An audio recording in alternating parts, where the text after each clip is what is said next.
So, the European Union's AI Act, it's a huge piece of legislation, but one of its biggest challenges is trying to regulate a technology that's always one step ahead. Today, we're going to demystify its answer to that problem, and it's all found in Article 68. This analysis, by the way, was carried out under the scientific supervision of Professor Vihar Kiskinov. And this really gets to the heart of the problem, doesn't it? How can you possibly write lasting laws for a technology that changes faster than any government can keep up?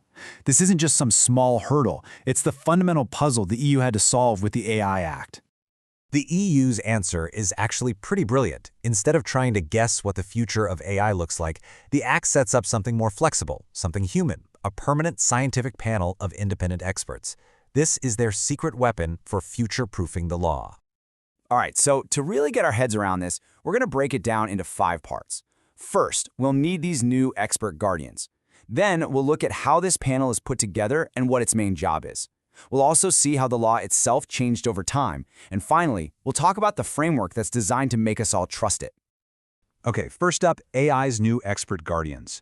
We're going to zoom in on Article 68, which is the exact part of the AI Act that creates this whole new expert body. So at its core, what is this panel? Think of it as an advisory group set up by the European Commission.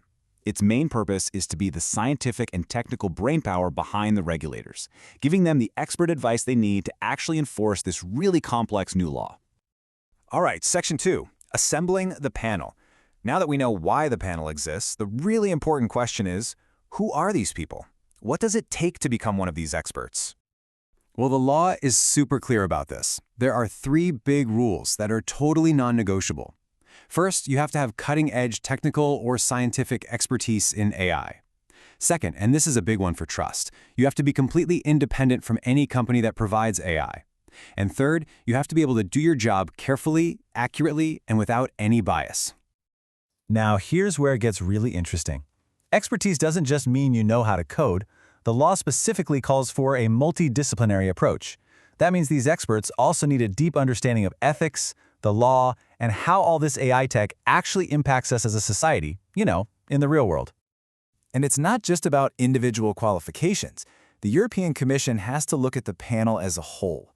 The law actually says they have to ensure fair representation for both gender and geography. The idea is to make sure this panel really reflects the diversity of the entire European Union. Okay, so we know who's on the panel. Now let's move on to Section 3, the core mission. So what's their day-to-day job going to look like? What are they actually going to do?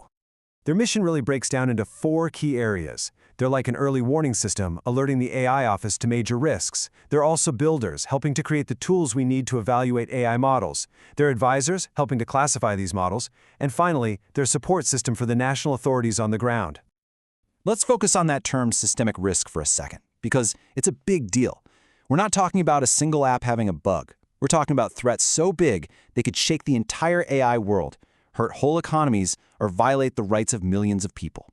Think about things like biased AI being used to hire people all across Europe, or an AI-controlled power grid failing. That's the scale of the problems this panel is watching out for. Now for a little peek behind the curtain. The final version of this law didn't just appear out of nowhere. It was shaped and reshaped through a really careful process. You can see the journey right here. It started with a proposal from the Council. Then the European Parliament debated it and made changes. By May, they had an agreement on the final text. And in July, the AI Act became official. It just goes to show how much thought went into getting every little detail just right.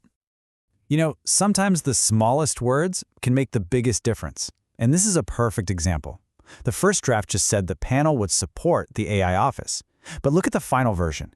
It says they'll be supporting the implementation and enforcement.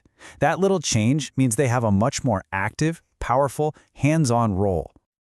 And that brings us to our last and probably most important section, building a framework for trust. Because for any of this to work, we have to believe the panel is credible. And that means their independence is absolutely non-negotiable. And the law itself could not be more clear on this.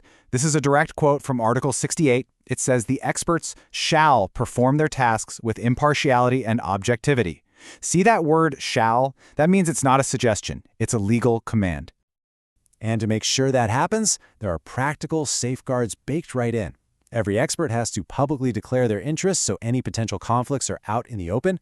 They have to follow strict confidentiality rules, and the AI office itself has the job of managing and stopping any conflicts of interest before they become a problem. This is what makes the panel trustworthy.